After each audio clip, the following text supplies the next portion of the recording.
prompted you to want to join, and like what was going on for you that you thought, hey, this sounds like something that might be helpful for me? Yes. Hi, everybody. My name is Lily, and I'm honored to be with you, Heather. It just, I appreciate your time and your invitation to be here today.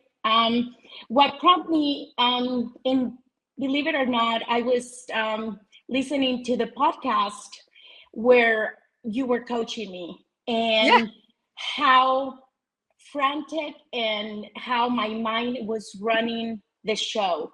And I Mm. knew that um, when the first couple of times that I had the honor to talk to you and you coach me, you mentioned that anxiety and that how I needed to kind of think of it differently and Mhm.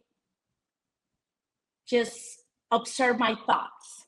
Mhm. What he said, your thoughts are creating chaos and drama and creating this anxiety. But I wasn't sure that I quite got what you meant Mhm. because I never thought about it that way. Mhm. So when I started in the academy, which has been since December now, I started learning and listening to you talk about it. So I started to get like, oh, this so makes Mhm. sense. Right. Um, and when the opportunity came, I was like, this is what I need. I really need to learn about how my mind is running the show and how I can change it.